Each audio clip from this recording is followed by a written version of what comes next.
Welcome to Stadium BS. For more information, check out www.castellonms.com.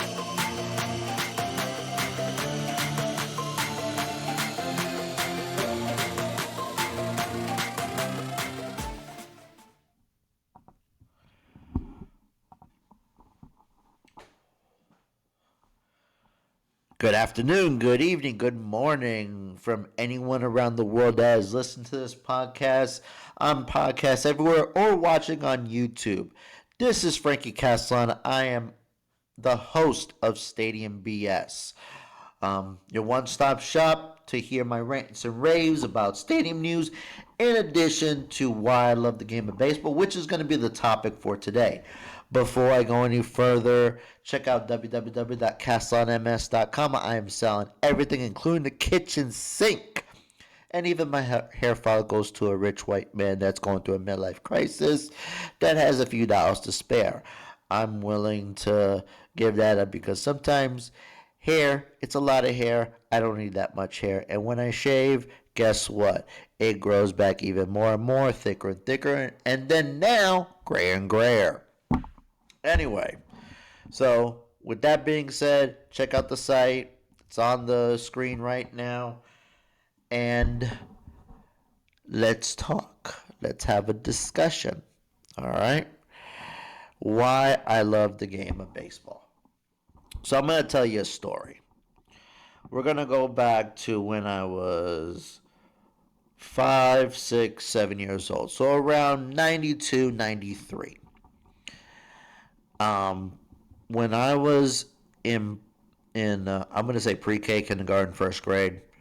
Like I said, it's foggy because I was so young, and I remember my brother. And this is a story my mother tells me all the time. My brother always wore the gear, whether it be the Yankees, the Mets, the Giants, the Jets. We grew up in New York City, and he brought a coat that is similar to what I'm going to show you here on my Etsy page. The original one was back in the 90s. This is a Mitchell Ness version, but I used to love that coat and I love the design behind it. And I always loved the colors, the uniforms, the hat, everything of the New York Mets. So I originally, became a Mets fan for that reason. And my brother used to take me to a lot of Mets games throughout those years. But I wasn't a fan of the game. I was like, ooh, that's pretty cool. I want to wear that. And my mother tells me this all the time. I used to take his coat, similar to this one, and I'll wear it around the house. Now you're talking about like 4 or 5 times size too big. I was a preschooler at the time, and my mother searched all around New York City, asking friends if there was one in my size. Eventually, I would love to scan some pictures, uh, digitize some videos, and give you, a little inside look of what my life looked like in the past. But I have what I have right now, and like I said, I will be showing you on the YouTube channel. But I love the colors. I fall in love with it, and it just made me happy looking at it. So it was a design factor that I loved it, and I I just enjoyed it. So I'm gonna show you a picture of me when I was little. If you're looking at the YouTube channel, this was from back in 1993, and obviously I only had the jacket at the time. I think I might have a T-shirt or a hat of the Mets, but my mother wanted to do a picture of this to create a baseball card, and basically they put the hat and the shirt on me, and they let me hold the bat and just pose in front of that background. Excuse me. That that showed that I'm a baseball player, and it had and the card had like stats on it, had my name on it. But I got the opportunity to scan it. It's somewhere in my storage unit with all the other pictures that my mother took. It was insane of how many, and those bins are heavy of how many photos we have. I'm like, if I ever, make it, let's just say, I would have all that digitized. It'll cost me maybe $50,000 for all of it. That's how much stuff I have. That is tapes, pictures, film, even negatives, I think I have. So, going into 1996, then I started to understand the game even more. And I watched a game, I think it was the Mets and the Marlins. Now, mind you, I did go to a game that faced the Mets and the Marlins that I hardly remember, but I had the pin. So I'm going to show you that on my eBay site. And it's the Mets Marlins inaugural pin. Now, like I said, I went to this game. I hardly remember it. I was young at the time, and I'm going by what my brother and my mom tells me because they were much older than myself at that time frame. So when I looked at a television game between the Mets and the Marlins, um, I noticed both uniforms, and it was these road uniforms that I fell in love with the Marlins. We're going to transition to this. Um, and their design was phenomenal. I fell in love with that blue, the Florida, the logo. It's one of the, I would say, even top three versus the Mets. I loved it. I really was in depth. It was like two designs between the Mets and the Marlins in the early 90s. And then when I went further into detail, like getting obsessed over it like I do, I looked further later on of their earlier days of their Marlins gear, and it had all the blue. You see that? All the blue. Shout out to Chris Creamer at sportslogos.net for showing me this. So, going back to why I love the game of baseball and why I am telling you this story, I started getting in depth about it. I started going to more games, and my brother taking me to quite a few games. And if you look at the picture, there is 6 Frankie Castle on cap logos in each of the areas. So I did go to Yankee Stadium. I did go to Shea Stadium from what you see in that picture. So where are you? Come on. This computer's running slow today. I don't know why. I don't know if it's my internet or the computer itself, but anyway. So you saw me in the Mets, and I did go to plenty of Yankee games, and I did a baseball card for the Yankees. Now, mind you, like I said before, and I say it again, they're very plain. They weren't attractive, but the team itself is fantastic, and they have a strong, strong history, and that's why I became a Yankees fan because they didn't disappoint, unlike the Mets. Now, are they disappointed now? That's a whole nother story for another day, but I have faith. That's why I'm still a Yankees fan. So I began to travel to different stadiums that was closest near me, and my brother decided he wanted to go to Veterans Stadium. So we actually traveled on a train to travel to Philadelphia.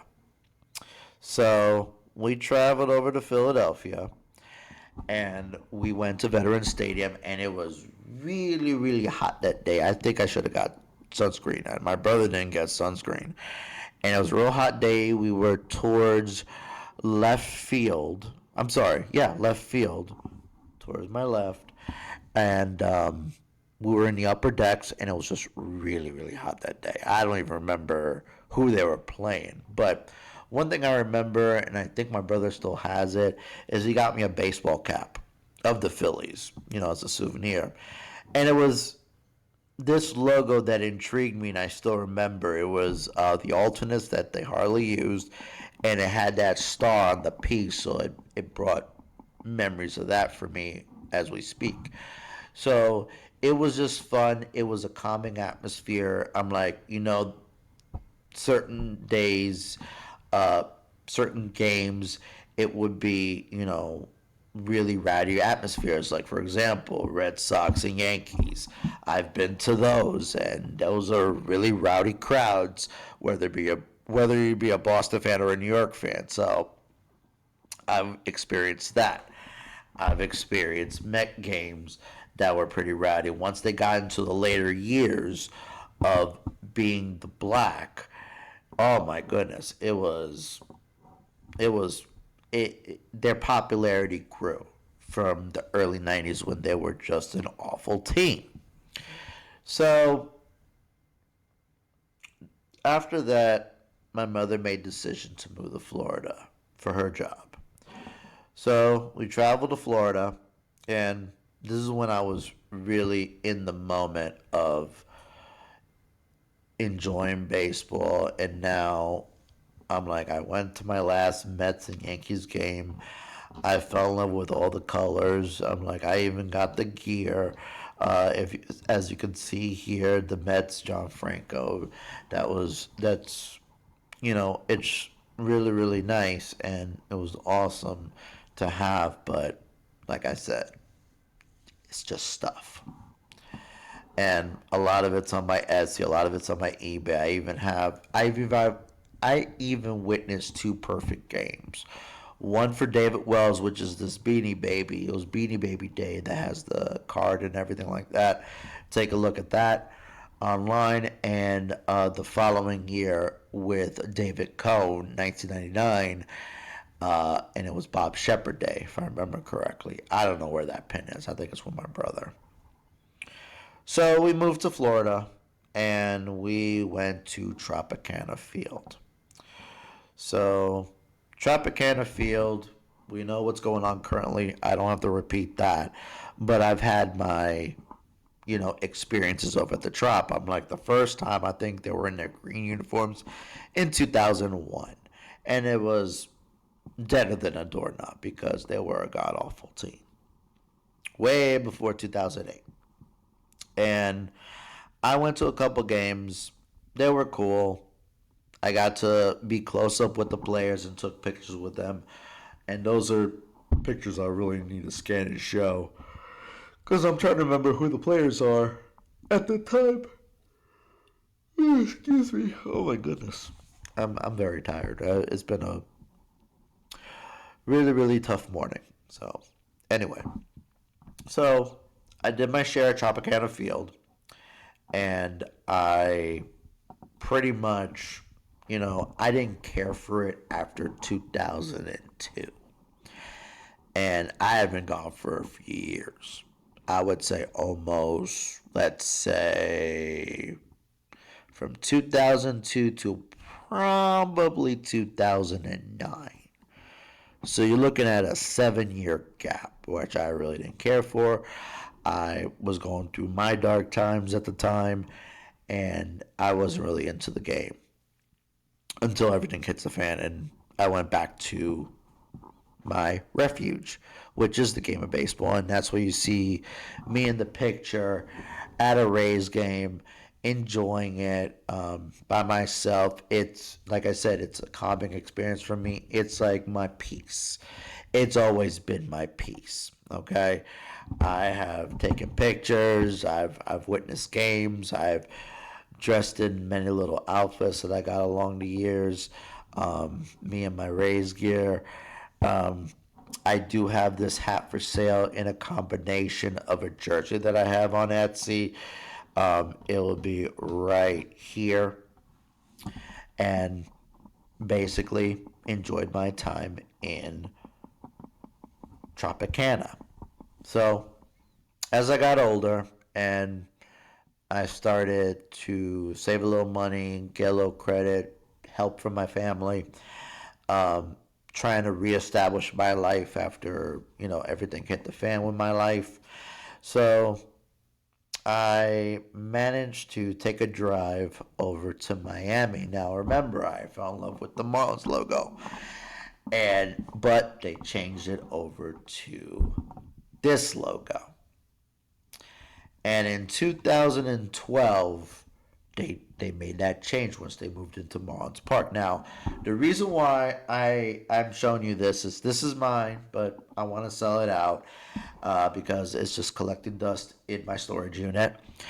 And I always loved the baby blue aspect of it. I wish they would have done that with that logo. And I said, you know what? Since it's a brand new stadium, why don't I go to Marlins Park? I'm going to get to the Atlanta one in just a moment. So I went to a couple games, deader than a doorknob. I think one was a school day that I went to, and then I went to do the tour, which that's where I got these pictures from. When Marlins Parks first opened, everything was out in the open. I got to be on the field. It was awesome. It was a nice little experience and a peaceful experience for me. So I got to travel there. It was nice, fun, travel back.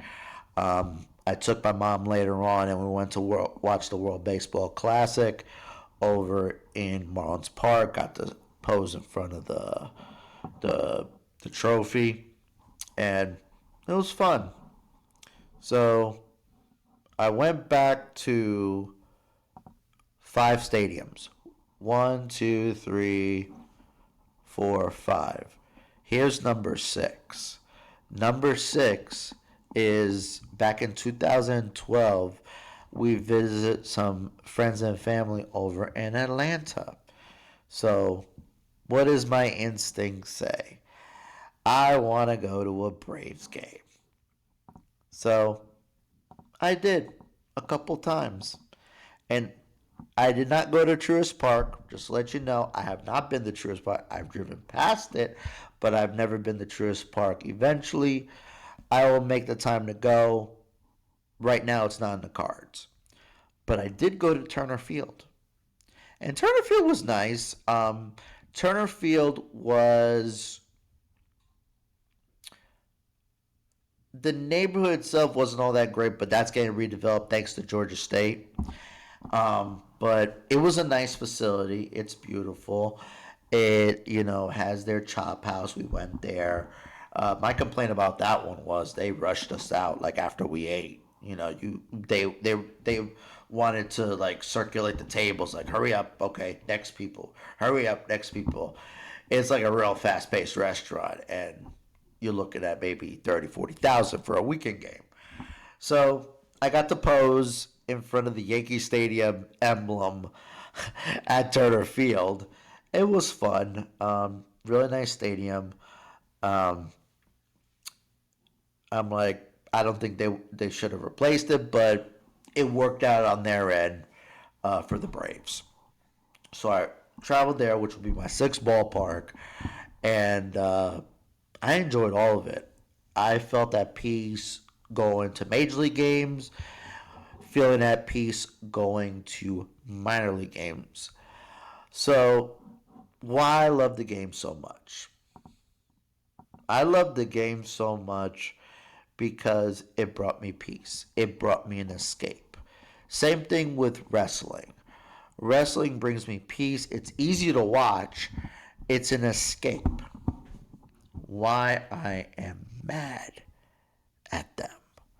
And I'll add wrestling to the mix. If you know the news about WrestleMania, it's now going to Saudi Arabia. That's first. Second of all, any of the live events go to ESPN in the States, which is $30 a month if you want the ESPN app and all its goodies. So, why I'm mad at the business of baseball, and I'll even add wrestling to the mix, because I have wrestling in my house with my kid because it's easy to watch. You don't have to be in depth into it. You watch, you glance. That's besides the point. Why I love it, why I'm mad at it. The reason why I'm mad at it is because it's now becoming a profit. Finding any way to make the biggest dollar you can. I've never spent no more than $30 on a ticket. Maybe less. I always found the cheapest ticket, $30 or less. That's a pipe dream now. Okay? That's a pipe dream.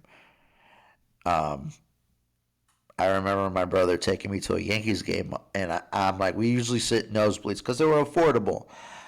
But there was one time frame he actually got me field seats. I think it was 1994 before the strike, and we had field level seats. You know how much those cost? $20. $20 in 1994. Think about how much a field level seat is now. You're talking about hundreds of thousands of dollars, depending on the game and depending on the team. It bothers me because they're trying to find any way to do return on investment without putting their full might into it. And that's what's happening in sports in general today, in any sport. And I have not been to a major league game in what, 10, 11 years? Last one was Atlanta. That was it. I have no ambition to go to Tampa.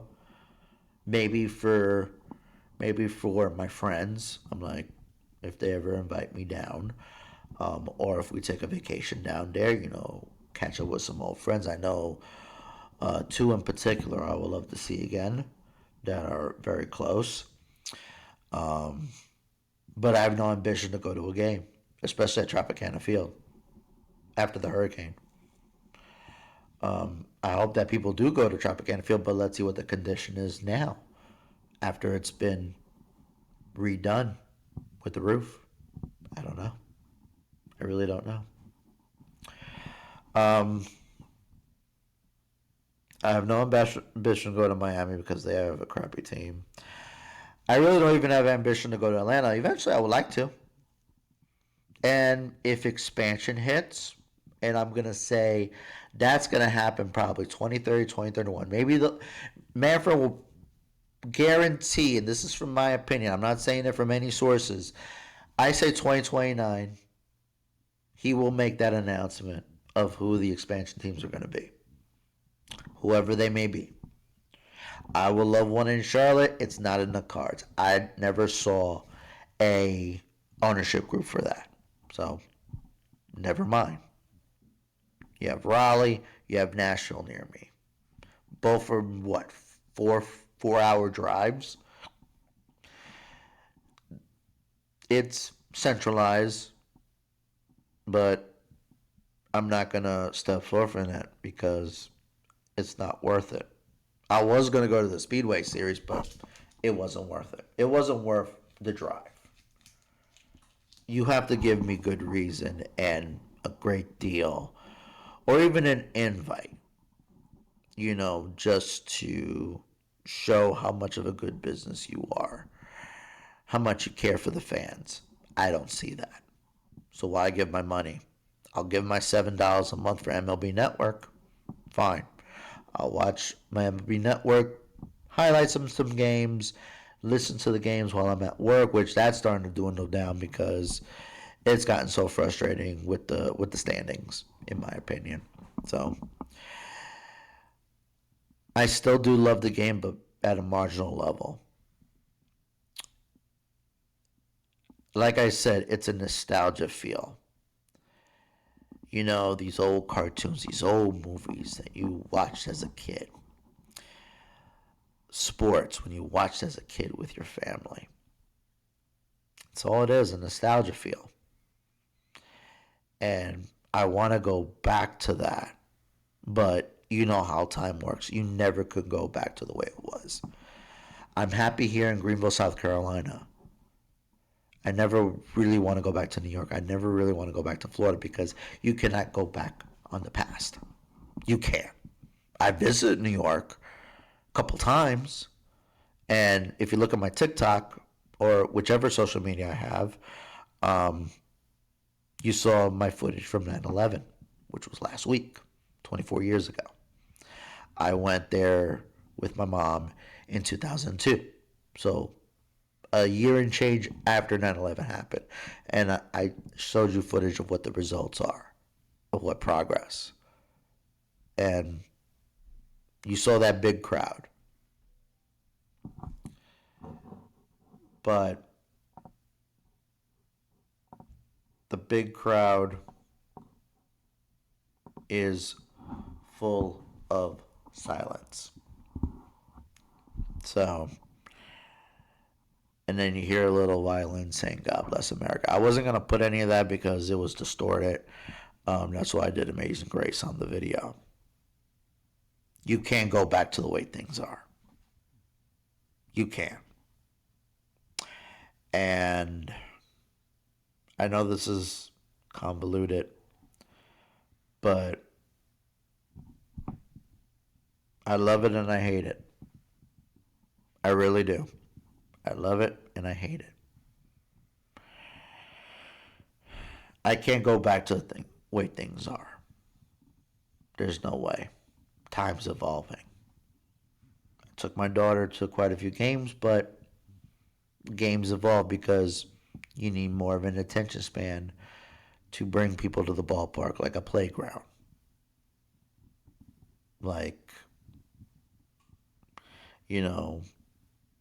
theme nights and all that to get people into the game.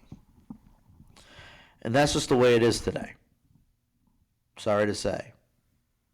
So, whatever my kids are interested in, I'll go for it. But when it comes to the game, I love the past of it. I really don't love it now. But I hope I can go back to the way things are. But I don't see that in the cards. Tune in next week to Stadium BS because one of the things I wanted to discuss is two things. One, a couple books I read that I wanted to go over with you. One is For Good of the Game. The other one is Baseball Cop. And I want to discuss what I've understood about the books. It's been a while since I read the books, or listened to the books for that matter. But I wanted to get in touch with that. And then also again touch about women's baseball. There is plenty I wanted to discuss about that. I think it's a wonderful thing, and I have my ideas around it. So I'm probably going to do that episode next week. Till then, take a look at my website, take a look at everything I'm selling. And to answer your question, if you're thinking about it, why am I selling everything that I treasure when it comes to the game of sports? They're just stuff. The only thing that matters is my family and nothing else. Take care, guys. God bless. Take a look at my other episodes, and you have yourself a wonderful, blessed day. Thank you for watching on YouTube and thank you for listening on your favorite podcast platform.